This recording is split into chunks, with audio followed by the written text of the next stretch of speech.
Apa beda Kristen sama Nasrani? Beda. Nasrani Oh itu, beda ya. iya, Nasrani itu udah punah kayaknya, Pak. Di zaman sekarang tuh kan pasti banyak banget gereja ya kak ya.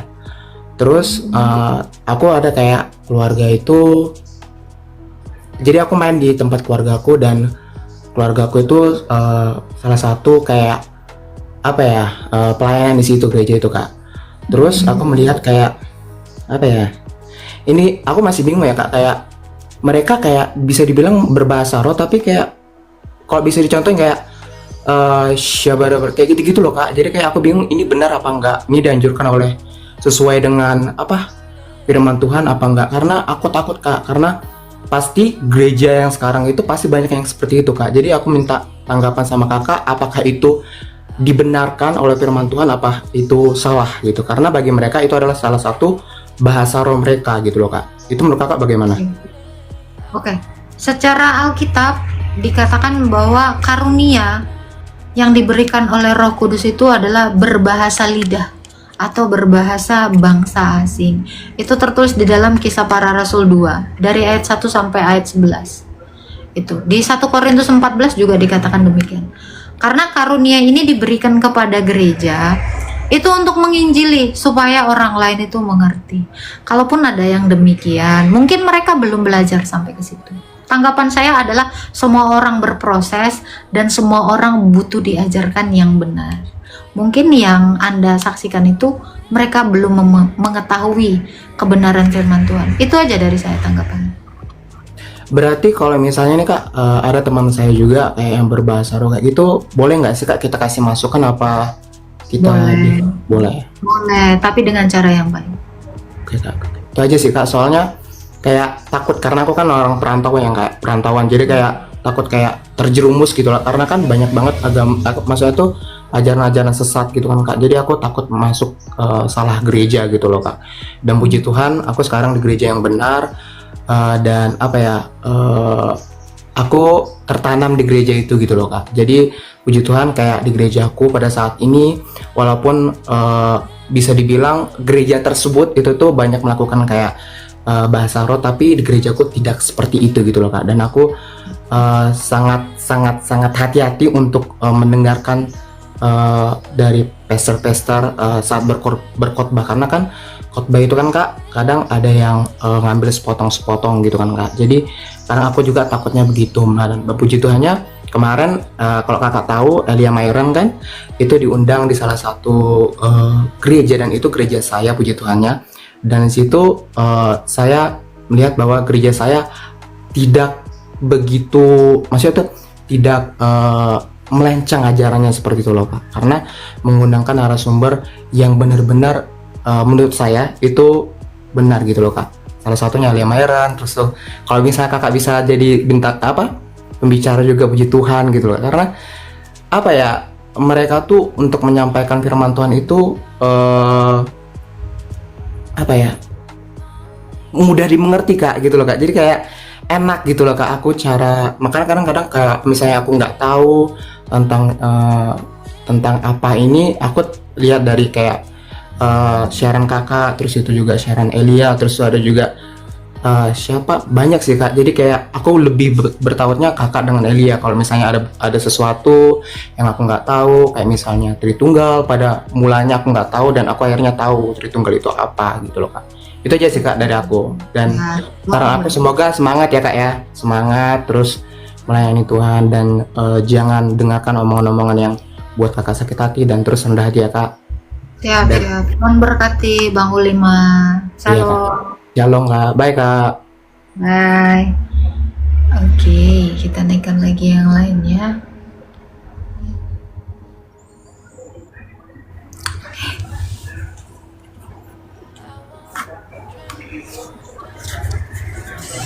Oke, halo Eko Banyuwangi. Halo, Shalom. Selamat sore kak. Ya, boleh buka kameranya Pak Eko? Bentar, boleh. Masuk Pak Eko. Pak Eko, Islam atau Kristen Pak Eko? Saya Kristen. Kalau dulu saya Islam. Oh, kameranya kurang ya. Jelas kameranya, nggak jelas ya. Agak ini mungkin agak dibersihkan kameranya. Ya, sebentar saja. Mungkin lama nggak pakai. Ya, jelas. Oke, Pak Eko ada mungkin yang Ya, mau Mbak. ditanya? Eko. Lag ya. Enggak. Jelas. Silakan Pak Eko, ada yang mau ditanyakan? Ya. Gimana? Ada yang mau ditanyakan Jelas, Pak Eko? suara saya bisa diterima. Jelas. Silakan, mau bertanya apa Pak Eko? Koneksinya. Iya, saya kan saya mau bertanya kepada Mbak, Silakan.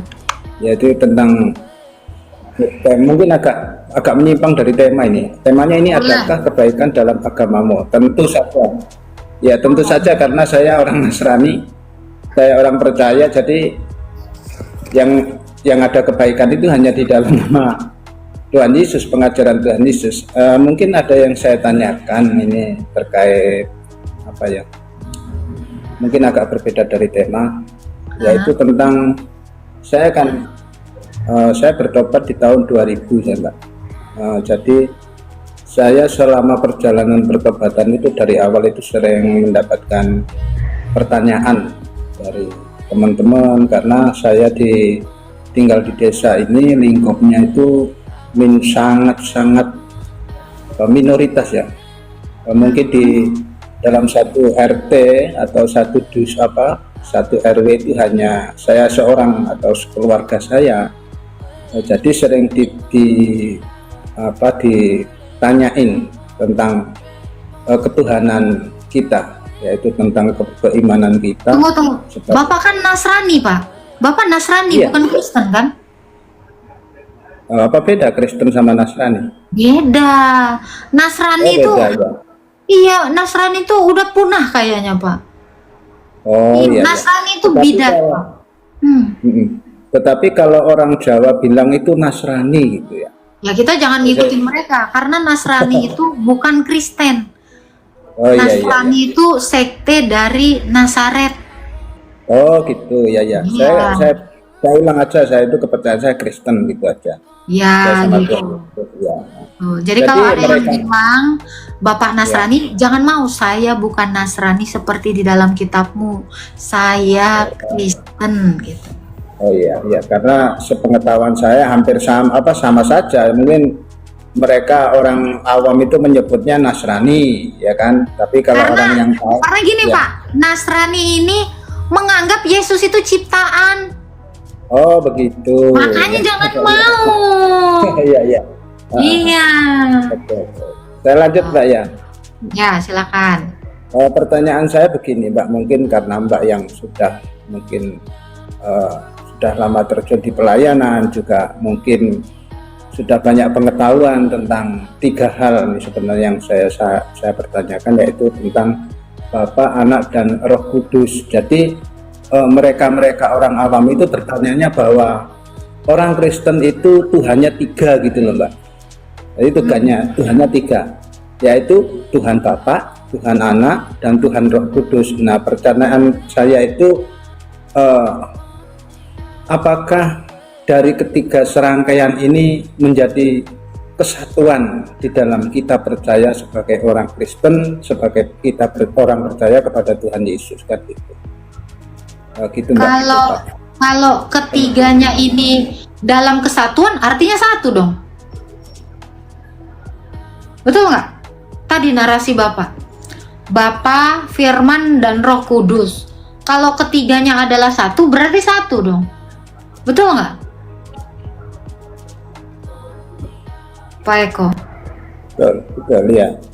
Gimana, Berarti Pak? Tuhan Bisa kita diulang? tidak bisa. Bisa diulang, agak ngelek sih. Kalau Bapak, Ya silakan. Tadi Pak Eko bilang gini, Bapa, Firman, dan Roh Kudus ini satu, berarti Allah kita itu satu dong, bukan 3. Ya kan? Ya, kalau saya menjawab demikian. Ya, kalau saya menjawab demikian, tapi mereka itu tidak percaya kalau dia setaunya, mereka itu setaunya itu Allahnya orang Kristen itu 3 gitu loh Mbak, yaitu Bapa, Anak, dan Roh gitu loh. Oke, Bapak tinggal jelasin aja. Bapak itu Artinya Allah gitu. kami. Ya, Bapak itu Allah kami. Anak Ya. itu firman-Nya Bapa. Roh Kudus itu rohnya Bapa. Satu kan? Jadi Allah kita itu punya firman, Makanya punya roh. Allah kita itu bukan satu kayak gini. Nih, ya, Allah kita kan bukan Ya. satu kayak gini. Ini mati. Kalau satu kayak gini dia nggak berfirman. Kalau satu kayak gini dia nggak punya nafas, dia nggak gerak. Makanya dia nggak bisa gerak, kita gerak-gerakin baru dia gerak. Nah Allah kita itu satu-satu yang hidup. Bapa itu punya firman, itulah yang disebut anak. Bapa yang kita sembah itu punya roh, itulah yang kita sebut Roh Kudus. Jadi kalau ada orang yang mengatakan Tuhan kita 3, salah Pak. Tuhan kami Ya. cuman 1.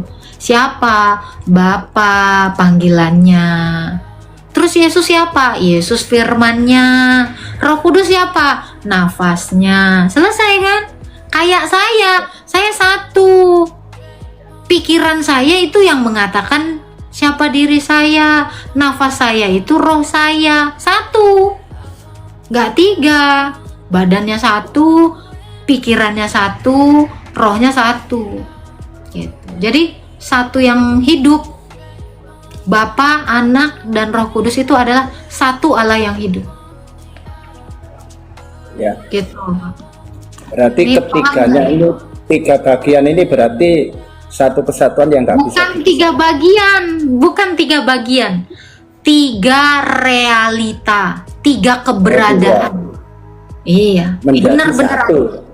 Ya. Iya, 3 Tidak bisa keberadaan dalam 1 hakikat. Nah, kayak saya ini, suara saya itu keberadaan. Ada. Roh saya atau nafas saya itu keberadaan. Tubuh saya itu ada keberadaan dalam 1 hakikat manusia. Demikian Allah kita. Gitu. Ada lagi Pak Eko? Tidak ada Mbak. Cukup itu. Ya. Semoga jelas ya. Jadi nanti tinggal dijelasin aja.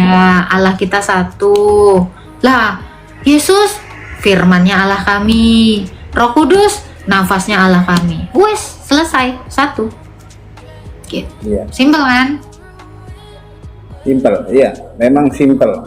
Kalau saya mempelajarinya juga sama. Jadi pengetahuannya sama, simpel. Jadi kita menjawabnya itu mudah sebenarnya. Ya, Mudah.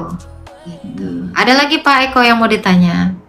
ya, ya. Kalau dulu ya, ini dulu saya punya teman waktu saya baru-baru saja bertobat. Itu saya punya teman dari Jawa Tengah itu bertanya sama saya. Karena saya kurang begitu belum memahami Alkitab dulu. Jadi dia bertanya begini, kamu orang berdosa kan? Ya, sudah ditebus kan? Ya, ya, saya bilang gitu, oleh darah Yesus. Karena dia tahu saya baru percaya gitu. Sementara yang berbuat dosa kamu, kok yang suruh nanggung itu Yesus. Terus apa dasarnya gitu loh? Itu. Ya saya menjawab karena saya percaya kepada Tuhan Yesus. Nah pertanyaannya, apakah saya salah menjawab seperti itu Mbak? Gitu loh. Salah. Penjelasan. Salah. Ya. Ya. Jadi dasarnya bukan karena percaya, dasarnya adalah karena Allah mengasihi saya. Makanya saya ditebus dari dosa. Saya dikeluarkan dari dosa. Loh kan saya yang berdosa bukan Tuhan. Kenapa? Dia mau menanggung saya supaya saya selamat. Itu jawabannya. Karena dia menyelamatkan saya dari dosa. Menebus itu kan artinya mengambil kita dari dosa. Karena apa? Ya karena Allah saya maha kasih. Saya dibantu menanggung seluruh dosa saya. Karena dia berkorban. Itulah wujud dari kemahakasihan Tuhan kita. Kalau Tuhan lain nggak mau, artinya dia nggak maha kasih. Iya. gitu. Saya jawabnya ya santai dulu. Saya percaya, karena saya percaya bahwa Tuhan itu Tuhan juga mengasihi saya. Saya simpel aja sih gitu. Saya dulu. Iya. Tapi orang itu terbelenggu, cuma seperti itu kamu bisa ditebus dosanya. Saya percaya kok, saya gitu. Iya Kalau dong, karena Tuhan saya mau Maha ya ikut Pengampun sama bilang saya, kamu gitu. kalau Saya kamu sama mau Tuhan Yesus, ikut, saya bilang gitu. Udah tahu simpel kok nyari yang ribet bilang gitu. Gitu, Pak. Saya bilang gitu. Benar. Oke, Mau Mbak. dikasih cara mudah kok Iya, iya. nggak mau gitu ya. Iya. Ada lagi Pak Eko mungkin yang Iya. mau ditanya? Ya. Sehat selalu ya Pak Eko ya. Semoga Kenapa, Pak? istiqomah di dalam Tuhan Ya, Yesus. Ya, jadi ini saya juga baru saja tahu untuk mengambil hikmahnya ini ya, pengetahuan tentang perbedaan Nasrani dengan Kristen nih ya, bahwa Nasrani itu agama yang berbeda ternyata ya, agama Beda. lain, agama tersendiri gitu ya. Betul. Kalau orang Jawa itu bilang kan gini toh Mbak, oh panjenengan itu tiang Nasrani toh. Saya pikir Sama. mereka bilang apa, orang Nasrani itu ya sama dengan orang Kristen gitu. Iya, beda Pak. Iya, iya, iya. Ya. Ada lagi Pak yang mau ditanyakan Pak Eko? Tidak Mbak, terima kasih. Ya, Tuhan berkati ya Pak ya.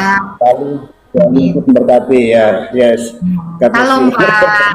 Oh, Salam, ya. iya. Siapa anak Maria dan siapa Tuhan Maria? Tuhan Yesus. Tuh. Jadi meneruskan itu Pak Eko Anda juga baru saudara. dengar kalau ya Nerusin Anda saudaranya memang.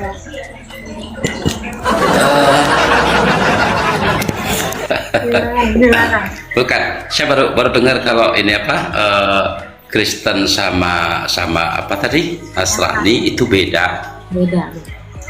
memang beda ya. Beda Pak.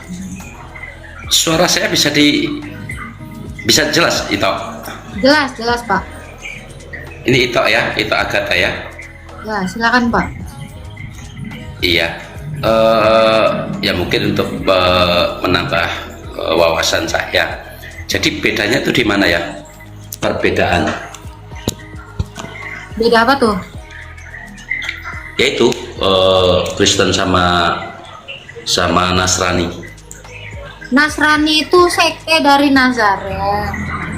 Mm-mm. Dia itu menuhankan kemanusiaannya Tuhan Yesus, padahal orang Kristen menuhankan keilahian Tuhan Yesus. Makanya saya bilang ajaran Nasrani itu adalah sesat atau bid'ah gitu. Yang kami tuhankan dari Yesus itu adalah keilahiannya. Keilahiannya yaitu firman Allah, yang satu di dalam Allah dan di dalam Roh Tuhan. Gitu.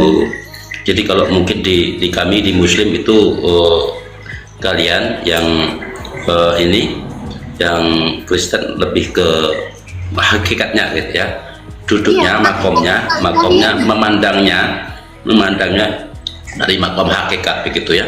Sedang mereka lebih kepada syariat begitu. Mungkin kalau bahasa di Muslim begitu, bukan? Bukan.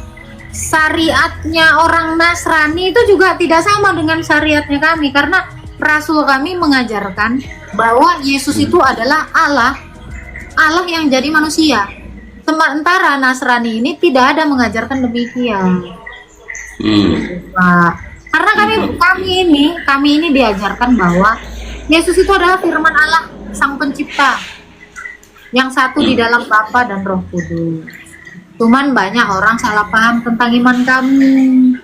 Banyak juga Muslim yang salah paham dengan iman kami. Mereka selalu mengira kami menuhankan tiga. Kami menuhankan manusia, padahal tidak. Yang kami tuhankan itu hanya satu, yaitu Bapa. Bapa yang punya firman dan punya roh. Gitu. Dan Yesus itu adalah firmannya Bapa tentu adalah Allah, rohnya Allah tentu Allah. Sama seperti Pak Edi, kalau Pak Edi manusia, tubuh Pak Edi pasti manusia, suara Pak Edi pasti manusia, dan roh Pak Edi pasti roh manusia kan. Tuh. Jadi Allah itu bicara hakikat, Tritunggal itu bicara hakikat Allah yang adalah satu, yang punya firman dan punya roh. Ya, sudah dapat saya. Jadi menurut kami yang pelajari berdalam ya, setelah kan kemudian dikatakan bahwasanya Islam sebagai penyempurna agama-agama sebelumnya. Maksudnya kami tangkap di sini. Jadi setelah menggunakan agama-agama yang lain sebelum Islam, itu justru membuat umat bingung, umat kemudian lebih terjauh dari ketuhanan karena sulit dalam memahami itu. Jadi sebetulnya yang dimaksud Tuhan dalam hal ini kan tidak ada tujuan lain. Tuhan menciptakan kita umat manusia selain daripada untuk mengenalinya, kan begitu. Tidak ada, dia tidak ingin apapun, dia tidak menginginkan apapun atas kita umat itu selain daripada kita umat mengenalinya. Karena bagaimanapun akhir daripada perjalanan hidup kita adalah kembali kepadanya. Nah, bagaimana kemudian kita nak bisa jumpa kembali dengan Dia, Tuhan yang bernama Allah kalau dalam Islam, itu kalau kita tidak mengenalinya dulu. Nah, konteks daripada agama apapun itu kan tujuannya agar kita umat bisa mengenal sedekat-dekatnya dengan Tuhan yang Maha Esa itu. Nah, kemudian karena agama-agama sebelumnya justru membuat umat itu tidak paham bagaimana cara bertemu dengan Tuhan yang Esa itu, maka diturunkanlah Islam, di mana di situ kalau dengan Muhammadnya, kalau Nasrani dengan Yesus Kristusnya, kalau Weda dan Yabus dengan Wisnu dan sebagainya, itu dengan Budanya. Nah, kalau kita tarik kesimpulan bahwasanya yang dinamakan orang beriman itu bukan jaminan kalau itu seorang Islam itu beriman, kan begitu.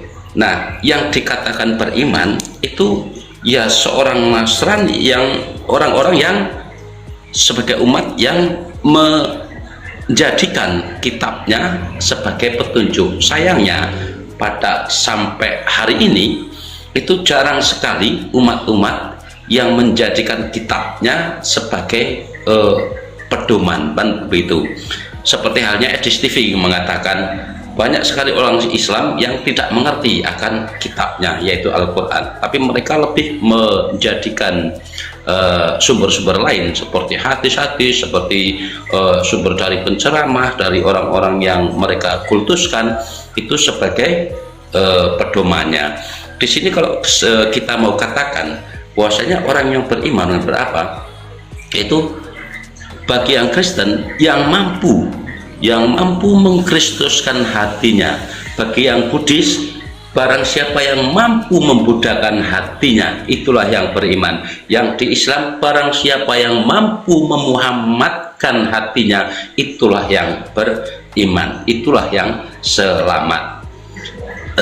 Mungkin sampai di sini bisa ditanggapi toh? Iya, ditanggapin. Apa Yang setuju? pertama, statement Pak Edi tadi ya, aku masih bingung. Agama Anda menyempurnakan agama-agama yang sebelumnya, saya masih belum paham untuk ini. Baik, begini. Kalau agama sebelumnya itu kan tidak mengajarkan, karena konteks daripada ini kan ketemu ya. Bagaimana mungkin kita bisa kenal, kita bisa mengenal dengan baik sesuatu? Oke, kita katakan sesuatu saja, lebih ekstrimnya. Bagaimana saya bisa mengingat-ingat itu kalau saya belum pernah jumpa itu secara langsung? Kalau ini baru secara ini ya. Ya, Nah, saat Anda mengatakan agama lain itu tidak mengajarkan, itu berarti agama lain nggak punya syariat gitu? maksudnya mau saya begini, tidak mengajarkan bertemu langsung Agama yang mana seperti ini? hanya begini, Agama seperti mana hanya yang begini. bertemu langsung dengan Tuhannya. Baik, kalau di Kristen atau apalah Nasrani kan ketika meyakini kepada Yesus itu kan sebatas pada percaya, kan begitu, percaya bahwasanya Salah. Tidak ya? Orang Tuhan kami datang dalam rupa manusia dan mengajarkan segitu banyak ajarannya. Dia ajarkan kepada kami. Anda bilang kami tidak mengenal Tuhan kami. Tidak diajar. Justru Yesus itu datang sebagai manusia dan menjadi guru untuk mengajar. Bertemu langsung.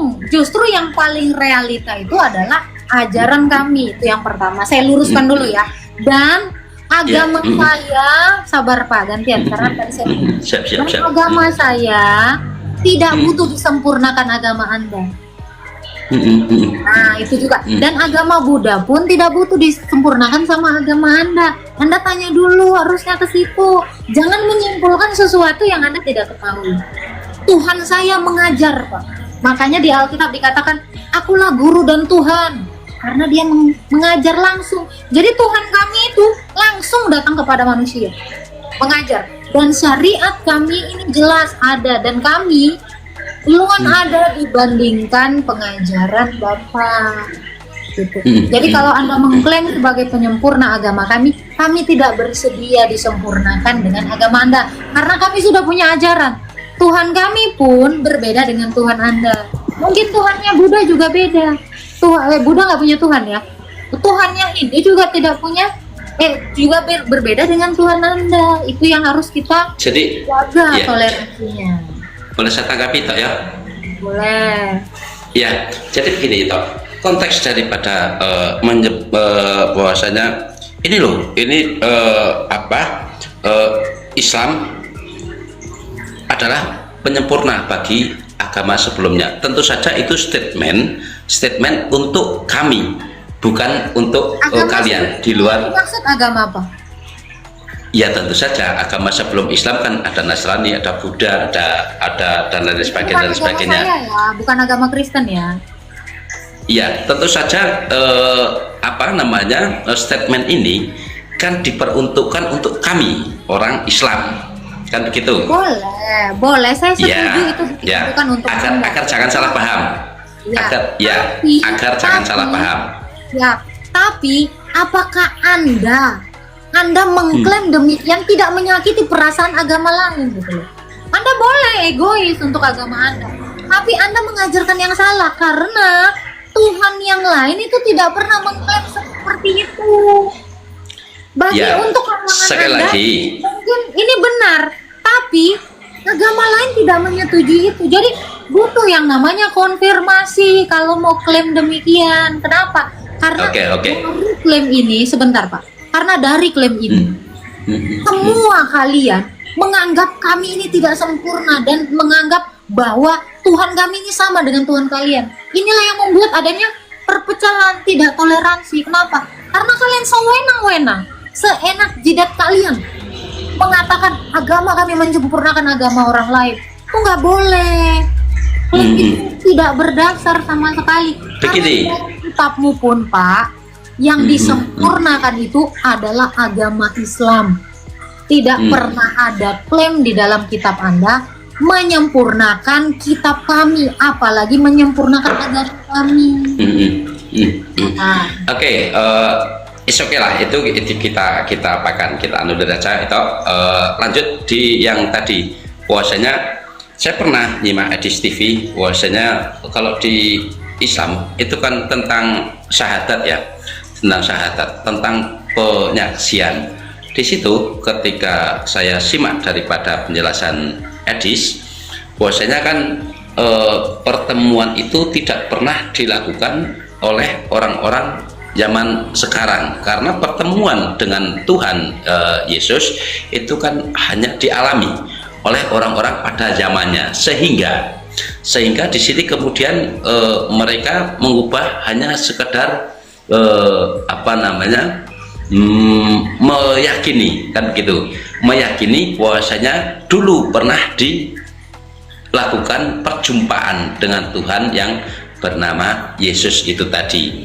Nah, kalau begitu artinya kan kita orang-orang yang zaman sekarang kan tidak mungkin bisa bertemu dengan Tuhan, kan begitu, karena pertemuan itu sudah dilakukan oleh orang-orang terdahulu, dan orang-orang sekarang hanya meyakini, kan begitu, hanya percaya. Nah, gitu, tingkatannya hanya percaya.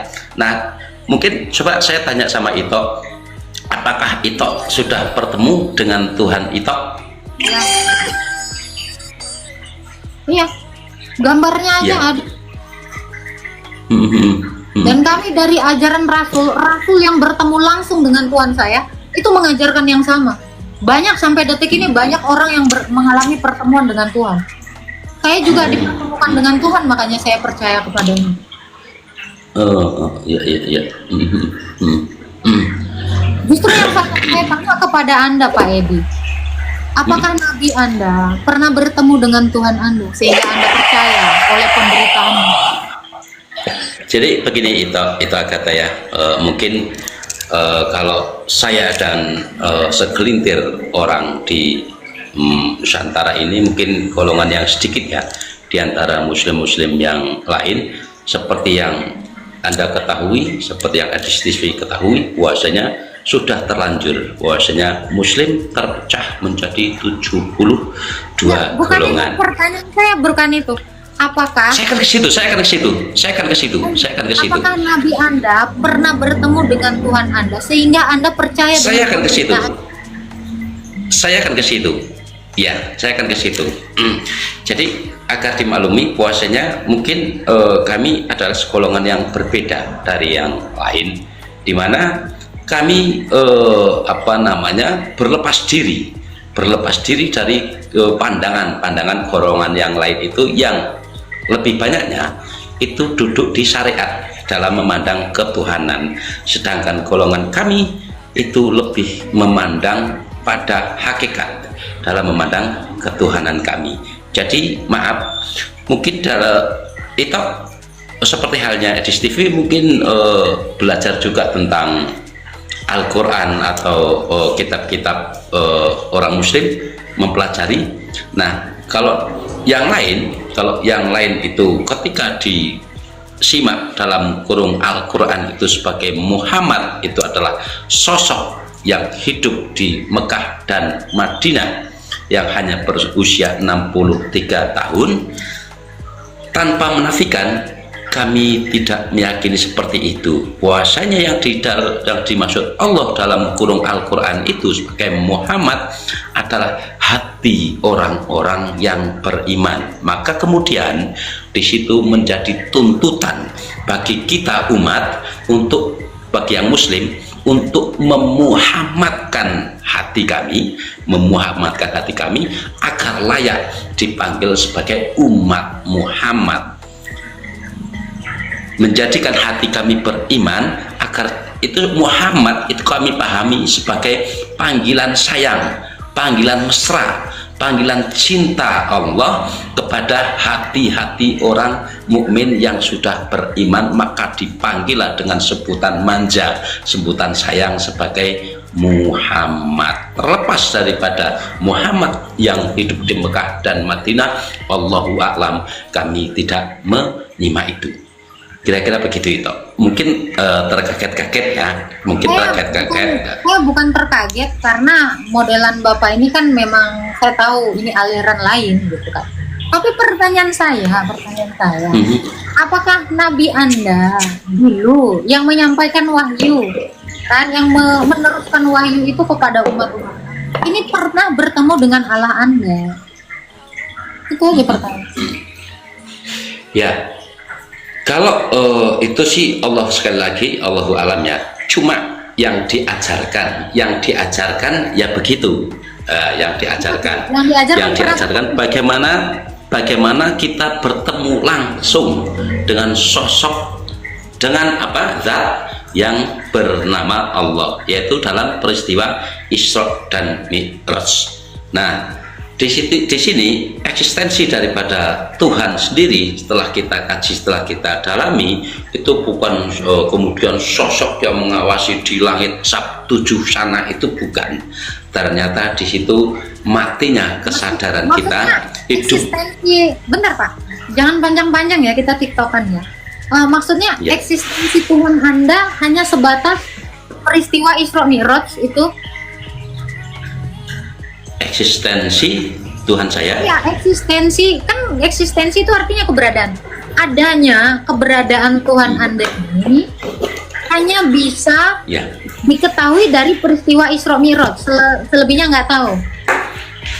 satu-satunya cara untuk bertemu langsung dengan Tuhan yang bernama Allah, ya harus dengan Isra Mi'raj itu tadi, satu-satunya. Namun sayang kebanyakan umat Muslim hari ini, terlebih orang-orang di luar Muslim, memahami Isra Mi'raj itu kita harus terbang ke langit sab-7 sana untuk menemui sosok zat yang bernama Allah. Paham kami tidak seperti itu. Jadi lebih kepada mematikan diri, mematikan keaguan. Lalu bagaimana Anda mengenal Allah Anda, eksistensi Anda? Saya mengenal Allah saya dengan Allah saya.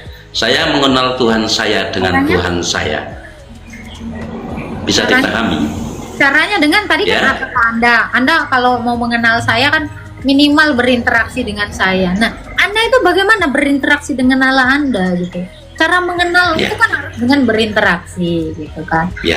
Baik dalam Tentu saja di sini jawabannya, karena saya seorang Muslim, tentu saja melalui pandangan seorang Muslim sesuai yang saya kaji dan saya pelajari bersama guru-guru mursyid saya, di mana cara menemui Tuhan saya itu dengan Tuhan saya. Artinya, maksudnya begini.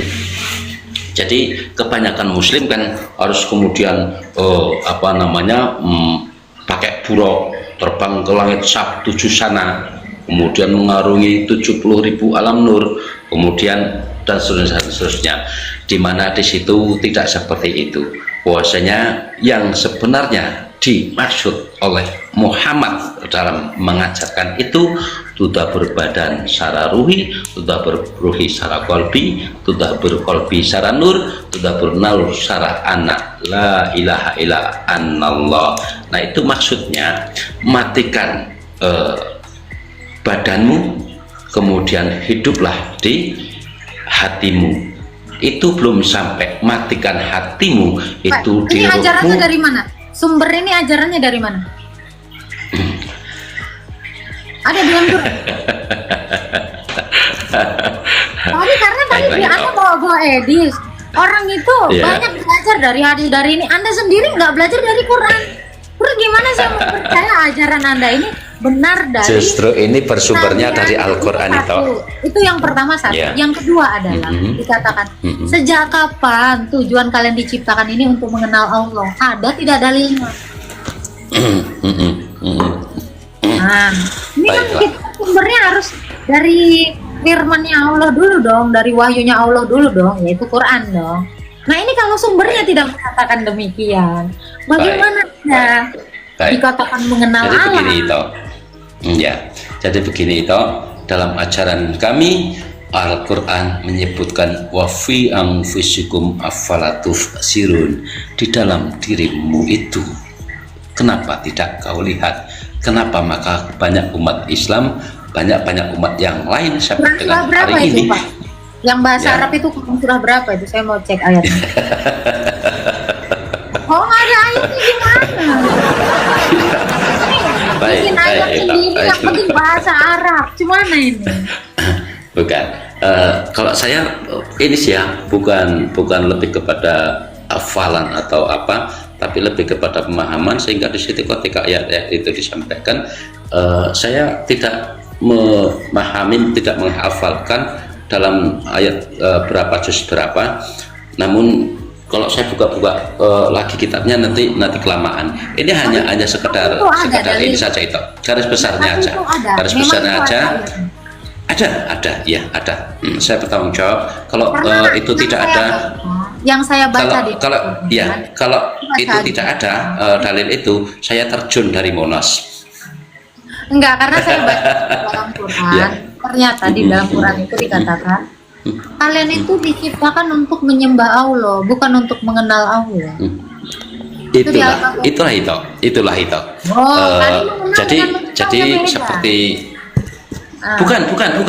bukan. Justru ini sedang saya koreksi. Itu sedang saya koreksi. Koreksi saya begini.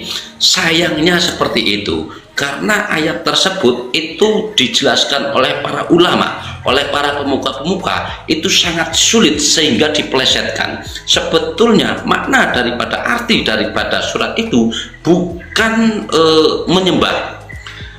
Jadi kan suratnya kan jin dan manusia. Bentar. Tapi kalau misalnya nggak ada di kitab Anda, ada di kitab saya itu, Pak. Anda tinggal masuk ke Kristen aja, maka dalilnya ada. Inilah hidup yang kekal itu, yaitu mereka mengenal Saya harus mengamini. Saya harus mengimani. Saya harus mengimani kitab kalian. Sabar, gantian. Kalian nggak harus mengimani. Siap. Salah itu ya. Tapi kalau Anda punya statement kayak gitu, ya kan? Karena nggak ada di dalam kitab Anda boleh ganti agama Kristen. Kalau mau penjelasan yang kayak tadi, jangan pula syariat kalian dibenarkan oleh kitab saya. Kalau nggak ada ya tinggal ganti agama aja. Kan? Karena gini, kalau yang tidak ada di kitab Anda, adanya di kitab saya, tinggal pindah agama aja. Jadi kan nggak mengklaim kitab orang, karena kitab saya ini yang nulisnya Rasul Yohanes. Itu tertulis di dalam Yohanes 17 ayat 3. Kalau nabi Anda tidak menuliskan itu, ya tinggal ganti aja agamanya, biar ada tulisannya. Daripada maksa terus dengan mengatakan seenaknya mengatakan kami beriman, kami mengimani kitab Anda. Nggak ada. Anda kalau mengimani Anda harus jadi Kristen. Ini syarat mengimani kitab saya. Kalau Anda nggak mau nggak apa-apa gitu ya. Terima kasih ya Pak Edi ya. Kalau misalnya nggak ada, pindah agama aja. Aku aja gitu kayak teman-temanku, Kak, di gerejaku nggak ada ekaristi, kok pindah ke gerejaku, selesai.